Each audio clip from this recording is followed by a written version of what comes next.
Vamos aqui ao nosso bate-papo. Tá bom. Bom, a gente está chegando ao fim. Para mim, eu estou considerando essa como a nossa última aula de História da Igreja. A gente vai cobrir um período longo da história, longo, mas vou passar por cima assim, de bastante coisa, mas acho que vai dar para a gente entender a maioria delas. Vamos lá. A gente encerrou a aula passada falando sobre a Reforma 1500. A Idade Moderna vai de 1453 a 1789. 1453, se não estou equivocado, queda de Constantinopla, a sede do Sacrosanto Império Romano. E 1789 é a queda da Bastilha, é a entrada e a saída, né, da Era Moderna. É durante a modernidade, nesse período aí que vai de 1453 a 1789, que a gente tem o advento do iluminismo, do florescimento das ideias, das ciências, das artes, uma coisa que ficou por séculos obscura durante a Idade Média e o amplo domínio da Igreja sobre a sociedade. Na esteira do iluminismo vem o racionalismo, a era da razão, da ciência, do experimento, daquilo que pode ser provado pela ciência. E na esteira do racionalismo vem o deísmo. O deísmo é a religião do iluminismo, praticamente.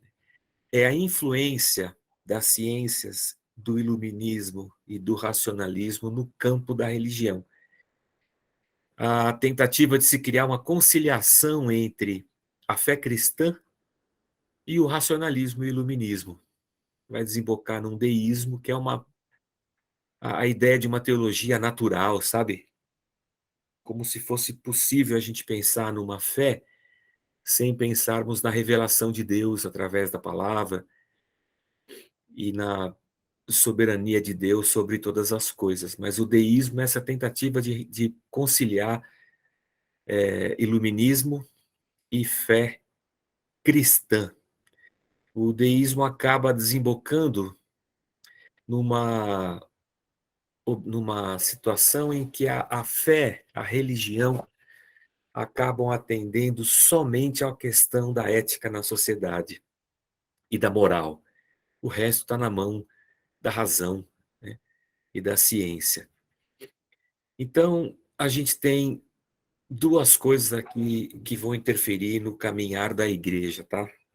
A primeira delas é o fato de a reforma protestante, em um certo aspecto, por causa, por causa da questão da predestinação, eu vou resumir isso sem tentar ser leviano com a história, mas a questão de uma fé racional, de uma predestinação divina, isso acaba levando a uma espiritualidade mais, vamos usar o termo mais fria, tá? A espiritualidade mais racional, a espiritualidade sem o aparato das emoções, né? E aí isso é varrido pelo iluminismo, pelo racionalismo e pelo deísmo. E aí isso vai produzir uma resposta da igreja para a questão do racionalismo, do iluminismo e para essa espiritualidade fria da razão humana. Então, três coisas que eu vou colocar aqui para vocês que vão acontecer nessa época. A primeira delas, o pietismo na Alemanha, que é a busca por uma espiritualidade mais à flor da pele, né? E a ideia do pietismo é a conversão, a devoção, o discipulado, a santificação. O pietismo dava uma ênfase na experiência com Deus, numa vida pessoal transformada. um foco também em missões, na unidade cristã. Então, esse movimento é um movimento que busca levar o cristão a uma espiritualidade mais piedosa, né?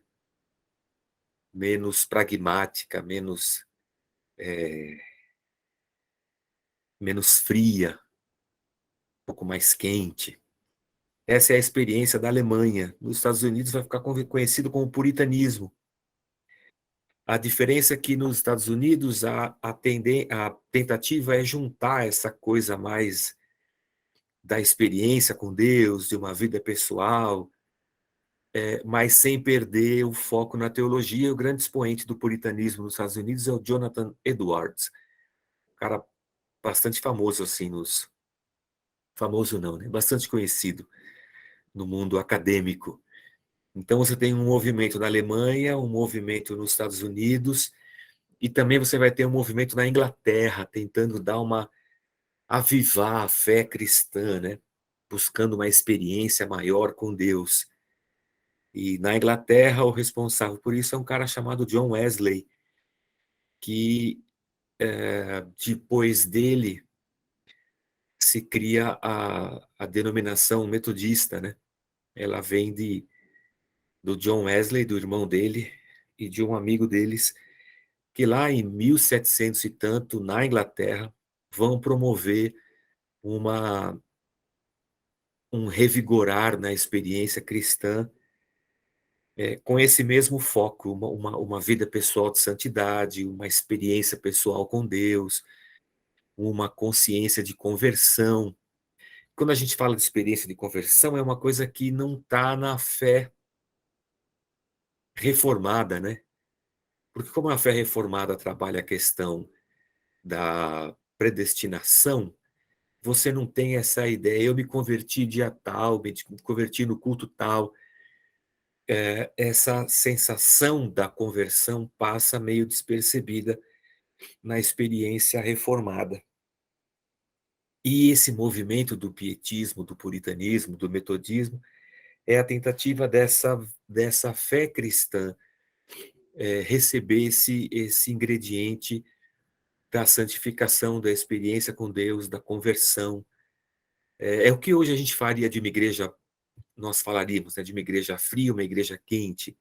É talvez aquilo que os pentecostais hoje dizem a respeito dos tradicionais, né?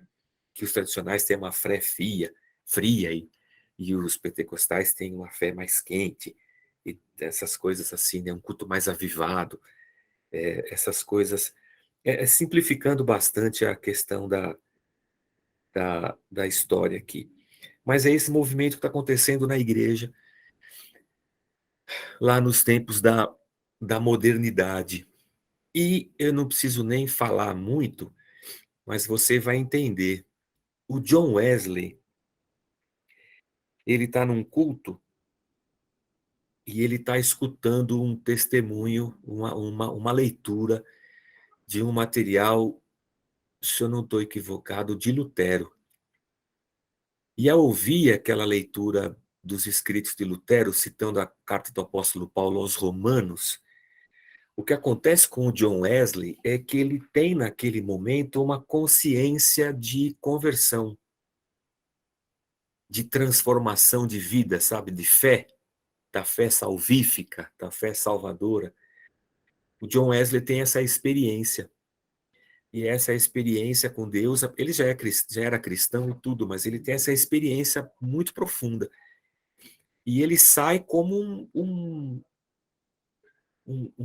carvão fumegante, pregando o evangelho, anunciando a salvação. E é óbvio que o metodismo do John Wesley vai ter um caráter muito mais arminiano do que calvinista.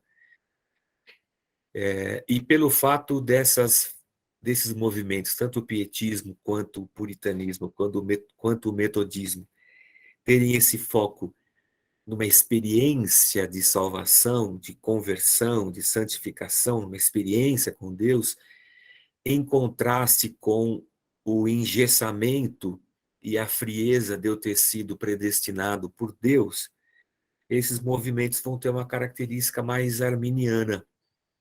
E é esse tipo de avivamento que está acontecendo, tanto na Europa, quanto nos Estados Unidos, quanto na Inglaterra.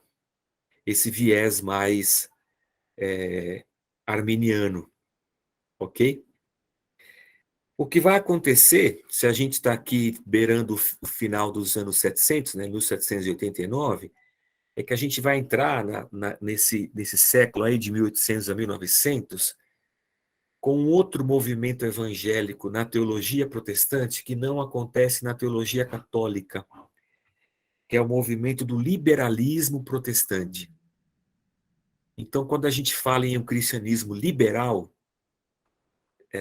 nos remete a essa época aí, ó, 1800 a 1900.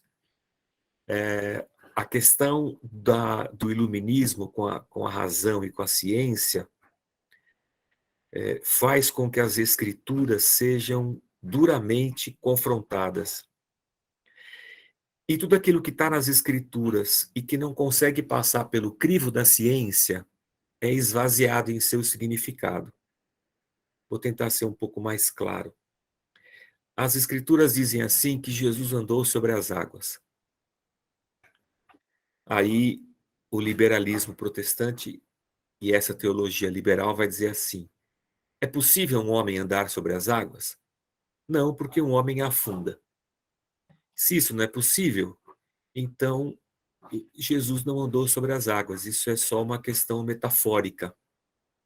Alguém pode ressuscitar da morte? Não, ninguém pode ressuscitar. Então isso é uma metáfora. Isso é só uma alegoria das escrituras. E esse movimento do liberalismo protestante, ele vai esvaziando tudo aquilo que é sobrenatural, místico, milagre, transcendente. E esse liberalismo protestante, essa corrente teológica, ela vai tentar conciliar ainda mais a religião com a fé, com a razão e a ciência.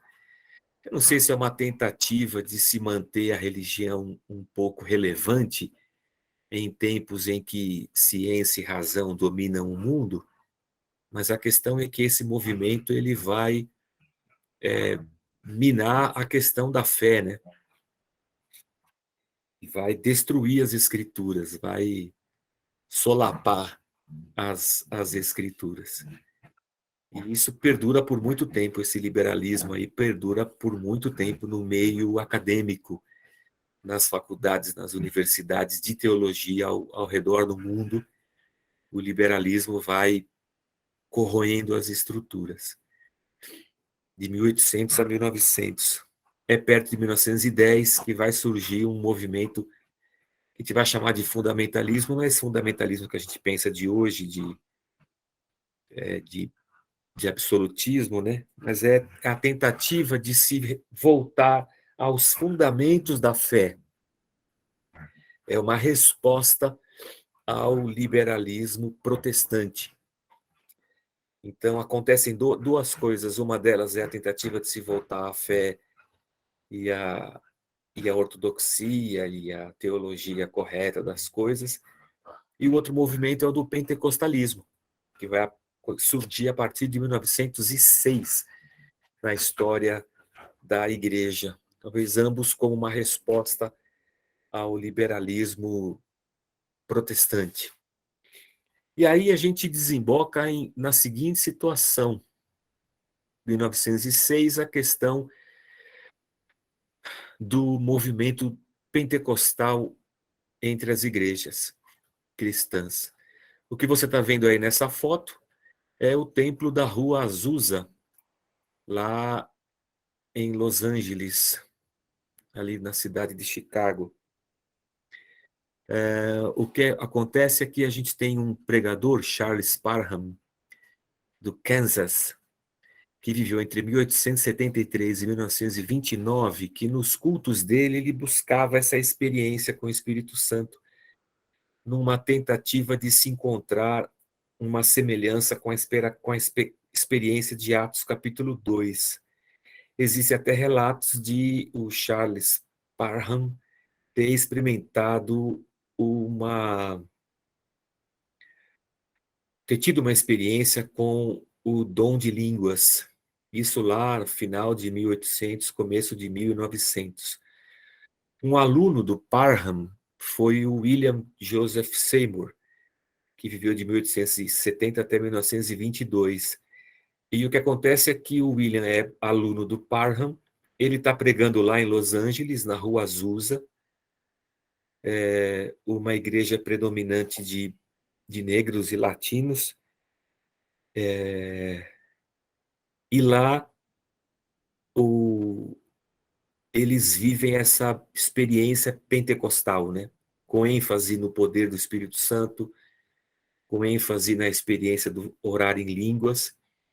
E aquele movimento, nessa igreja quadradinha aí, ó, fé apostólica, missão evangélica, nessa igrejinha aí, o que acontece é que eles estão tentando entender que fenômeno é esse pelo qual eles estão passando. Então, eles vão recorrer a, por exemplo, uma alegoria da cultura judaica, das chuvas, né? Das primeiras e das últimas chuvas.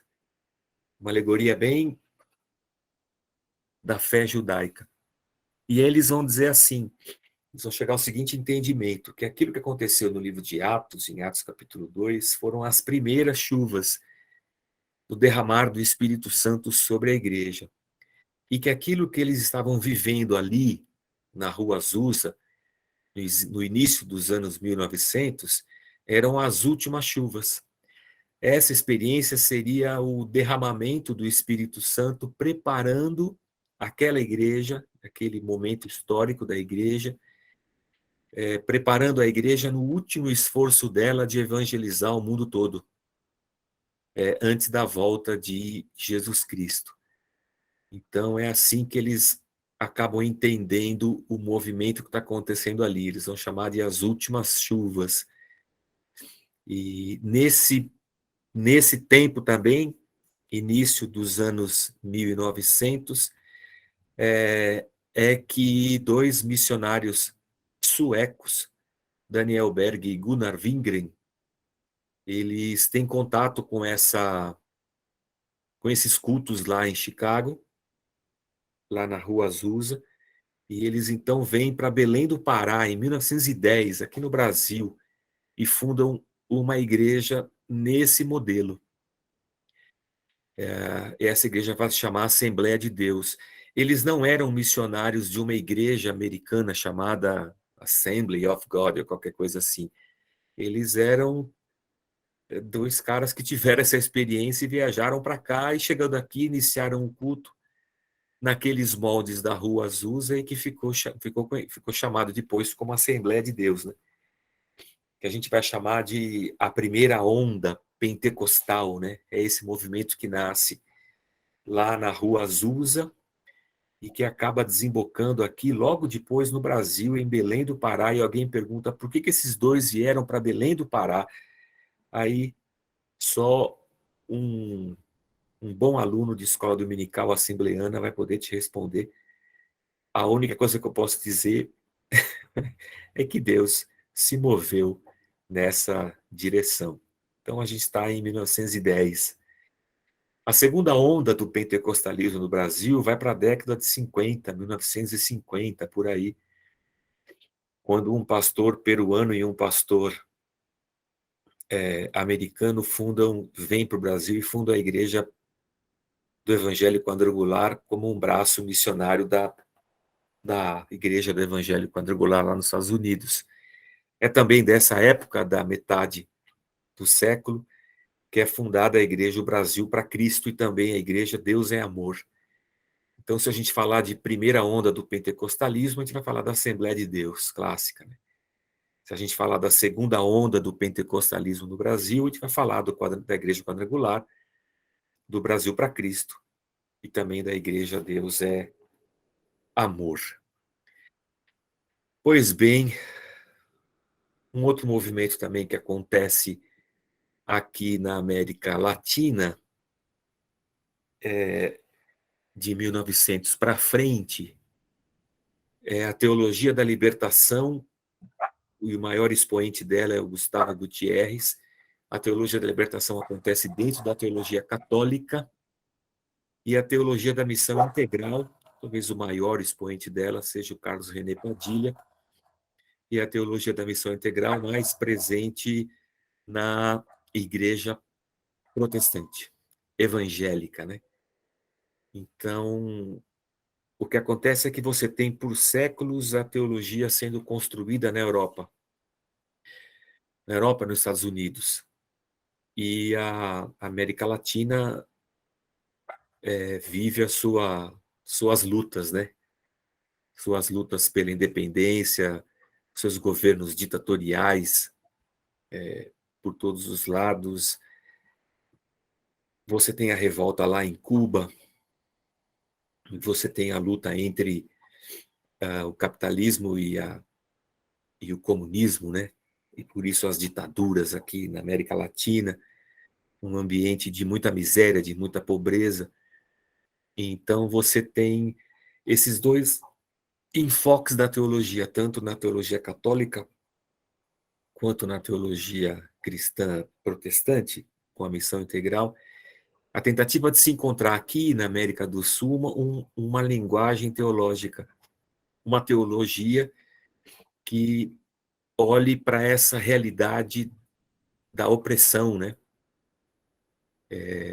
Da miséria, da fome, da pobreza, porque geralmente a teologia passava por cima dessas questões humanas, porque se você pensar comigo, salvação é a salvação da alma, né? Entrega o teu coração para Jesus, ele vai salvar a tua alma, como se a pregação do evangelho não encontrasse eco nas realidades históricas do indivíduo. Eu vou ser salvo, a minha alma está salva para a eternidade, mas a minha vida aqui humana eu tenho que suportar e passar, porque aqui é o inferno mesmo, esse mundo caído, e etc e tal. Então é esse evangelho que chega para a gente, né? Aqui no Brasil. A salvação da alma, um viés arminiano, né, de conversão, e aí tem essa questão da teologia aqui na nossa região da América Latina, tentando encontrar um outro sentido. E aqui vou fazer um paralelo, tá? Um paralelo com, por exemplo, a parábola do bom samaritano, que ele desce do cavalo dele, do animal dele, ele acolhe o cara que está no chão moribundo, que está quase morto, ele cuida das feridas, ele paga uma hospedaria, e é esse entendimento de que o Evangelho de Deus não é só uma palavra, mas essa palavra deve vir acompanhada de uma atitude de vida, ou seja, a minha atitude em favor do próximo deve corroborar com as palavras que eu falo. Porque de nada adianta eu falar para a pessoa Deus te ama se eu não for capaz de dividir com ela um prato de comida ou um agasalho. Então, que fé é a minha ou que amor é o meu que anuncia um evangelho para a eternidade, mas aqui, no momento histórico que eu estou vivendo, é incapaz de ter uma atitude de amor. Eu falo do amor de Deus que salva, mas sou incapaz de amar e ajudar o pobre e o necessitado. Então, é desse assunto que se vale a teologia da missão integral e também, em parte, a teologia da libertação. Há uma diferença aqui, a teologia da libertação católica vai beber bastante da fonte do Marx e do marxismo. A teologia da missão integral vai se afastar do marxismo e vai se aproximar muito da vida de Jesus Cristo, né, nos evangelhos. Mas, de qualquer maneira, é uma teologia que sai do campo só do saber teológico e das palavras e quer entrar no campo da ação social, da vida vivida, né? E quer que não só o evangelho seja pregado, mas que o evangelho seja vivido, e sendo vivido pela igreja, de alguma maneira ele vai produzir uma mudança no meio em que ele está. Então são essas duas correntes aí que a gente tem aqui na América Latina entre 1900 e 2000. E nesse período também vai surgir um braço ou uma novidade no pentecostalismo, que é o neopentecostalismo, o novo pentecostalismo. Ele pode vir tanto do pentecostalismo quanto do tradicionalismo. Ele pode encontrar expoentes dessas duas vertentes do evangelho. E com uma diferença em relação ao pentecostalismo tradicional é que o neopentecostalismo não se prende a usos e costumes, tem uma pregação bastante focada na questão da prosperidade, uma dicotomia muito grande entre o mundo santo e o mundo secular. Então tem uma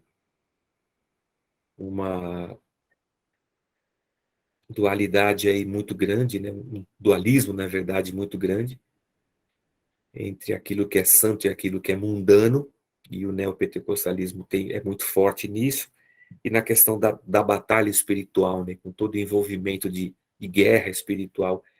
E no neopentecostalismo também a questão da meritocracia, e de você lutar por aquilo que é seu e conquistar aquilo que você pode conquistar, seja pela fé, pelos seus sacrifícios, pelas suas palavras positivas, e o neopentecostalismo vai encontrar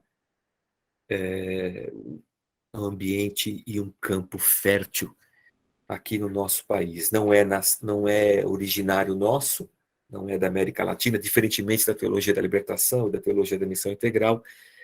O neopentecostalismo é importado, vem lá dos Estados Unidos, de pregadores como Kenneth Hagin, que na década de 60 entram por esse caminho da prosperidade, da batalha espiritual, da meritocracia, e vem desembocar aqui no começo dos anos 80, com expoentes como a Igreja